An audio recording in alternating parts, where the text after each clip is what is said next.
শাকিল ভাইয়ের বাগানে আসলে আমার দীর্ঘদিন আসা হয়নি, তার আমন্ত্রণে আজকে তার বাগানে আসলাম বর্তমানে তার বাগানের কি অবস্থা দেখার জন্য।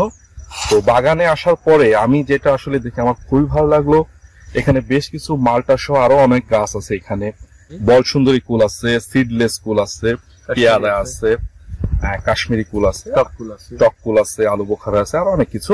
তো আজকে আমি আপনাদের সাথে যে বিষয়টা নিয়ে কথা বলবো সেটা হচ্ছে, এখানে আমরা দেখতে পাচ্ছি যে ওনার বাড়িওয়ান যে মালটাটা, সেই বাড়িওয়ান মালটাতে অনেক গাছে এখনো ফল আছে এবং কিছু গাছ আমরা এখানে দেখতে পেয়েছি যে যেখানে ফুল ছোট, মাঝারি এবং হলুদ মালটা রয়েছে।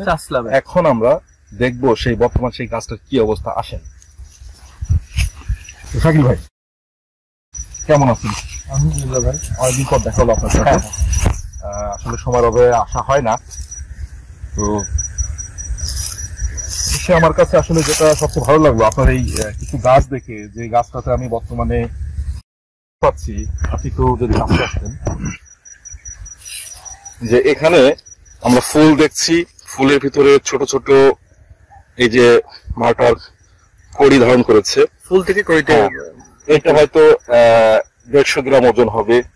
এখানে আরো দেখছি যে ছোট ছোট বিভিন্ন সাইজের মার্বেল সাইজ, তার উপরে একটু বড় সাইজ। এখানে আমরা আরো একটা থোকা দেখতে পাচ্ছি। তো এই গাছটা বর্তমানে বয়স কতদিন ভাই? 2 বছর। 2 বছর। 1 বছর পর থেকে। 1 বছর পর থেকে। 1 বছর পর থেকে কন্টিনিউ পাচ্ছেন? হ্যাঁ, কন্টিনিউ হচ্ছে এইভাবেই। আচ্ছা, তো আমরা তো জানি যে বাড়িওয়ান মালটা কালার সবুজ হয়, কিন্তু আপনার বাগানে তো দেখছি যে বাড়িওয়ান মালটা কিন্তু সেটা কালার ইয়েলো হয়ে গেছে। আসলে কি, বাড়িওয়ান মালটা কিন্তু হলুদ হয়। আচ্ছা, এটা হলুদ হয়, এটা আমরা এই পর্যন্ত রাখি না তাই। কিন্তু দেখেন বাড়িওয়ান মালটা কিন্তু হলুদ। হ্যাঁ, আমরা সেটাই দেখতে পাচ্ছি। এটা হলুদ হবেই, বাড়িওয়ানের নেচার কিন্তু আপনি রাখলে হলুদ হবেই, কিন্তু রস শুকায় যায়। কিন্তু রস শুকাবে না, তার কিছু ম্যানেজমেন্ট আছে।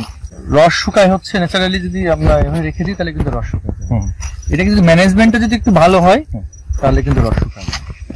আমরা তো একটা খেয়ে দেখলাম। আচ্ছা, তাহলে আমরা আপনার এই মালটাটা একটু খেয়ে দেখি বর্তমানের অবস্থাটা কেমন আছে। তাহলে একটু ছিঁড়ে নাকি? হ্যাঁ, ছিঁড়তে পারবে। আচ্ছা, ঠিক আছে।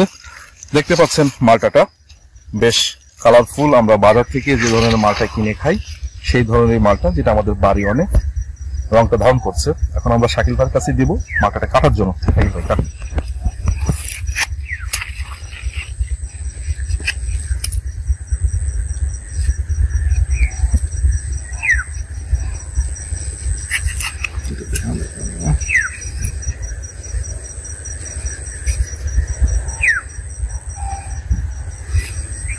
মাথার ভিতরের রংটাও খানিকটা হলুদ আকার ধারণ করছে, এই রংটা। তো এখন আমরা একটু খেয়ে দেখি কেমন। অবশ্যই অবশ্যই।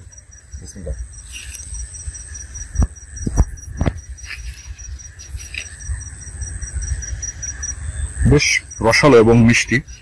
আমরা হয়তো মনে করতাম যে মাথাটা রেখে দিলে হয়তো কালারটা ভালো আসবে না, মানে রসটা শুকায় যাবে, কিন্তু আপনার বাগানে দিচ্ছেন না, এটা ভালো রস আছে। হ্যাঁ, এর জন্য কি আপনার কোনো এক্সট্রা ব্যবস্থাপনা করা অবশ্যই না? এটাতে ব্যবস্থা হচ্ছে, এর ম্যানেজমেন্টটা কিন্তু এই শেষ পর্যন্ত হলুদ নিতে হয়, তাহলে এর ম্যানেজমেন্টটাই কিন্তু জরুরি।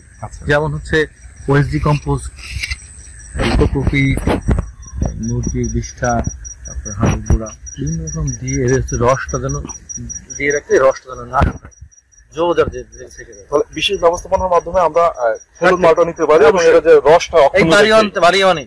আচ্ছা, তাহলে আমরা যে আসলে অনেকে ভুল ভেবে থাকি যে বাড়িওয়ান মানে সবুজ, আসলে সেটা ধারণা ঠিক না। না, সবুজ অবস্থা বিক্রি করা যায়, আমি চাইলে হলুদ এগুলো করে বিক্রি করতে পারবো। এগুলো করলে আমি মার্কেটটা বেশি পাবো, ভালো বেশি পাবো অফ টাইমে। যেমন আজকে হচ্ছে ডিসেম্বর মাসের 14 তারিখ, দেখুন যে কত সুন্দর মালটা এখন আমরা পাচ্ছি। যেখানে আজ থেকে 3 মাস আগে যেখানে বাড়িওয়ান মালটা শেষ হয়ে গেছে, সেখানে আমরা এখনো দেখতে পাচ্ছি যে হলুদ মালটা আপনার বাগানে আছে। আমরা এটাই বুঝলাম যে আসলে বাড়িওয়ান মালটাটা যদি আমরা ব্যবস্থাপনার মাধ্যমে এটাকে আমরা সবুজ অবস্থায় খেতে পারি, প্লাস এটাকে রেখে দিয়ে এটা ইয়েলো করে নিতে পারি এবং এটার প্রাইসটা আরো ভালো পেতে পারি। যেহেতু এই সময় বাড়িওয়ান মালটা কিন্তু আমাদের 120 টাকা করে বিক্রি হচ্ছে, যেহেতু বাড়িওয়ান মালটা আমাদের নাই, অ্যাভেলেবল নেই। প্লাস আমরা এই গাছটা থেকে যে চারা উৎপাদন করলে সেটা থেকে আমরা এইরকমই বছরে বিভিন্ন 12 মাসই সময় আমরা বলা যায় এটা- যে মালটা পাবো। হ্যাঁ। তবে 12 মাসি গাছগুলোর প্রতি একটু ম্যানেজমেন্টটা বেশি করা দরকার, হ্যাঁ। যেহেতু নিয়মিত ফল দেয়। আমরা দেখতে পাচ্ছি যে গাছের ফিজিক্যাল কন্ডিশন কিছুটা উইক, হ্যাঁ। সেই ক্ষেত্রে আপনাদেরকে এক্সট্রা ব্যবস্থাপনার একটা- মাধ্যমে এটা এক্সট্রা খাবার দিতে ব্যবস্থাপনা হবে। করতে হবে।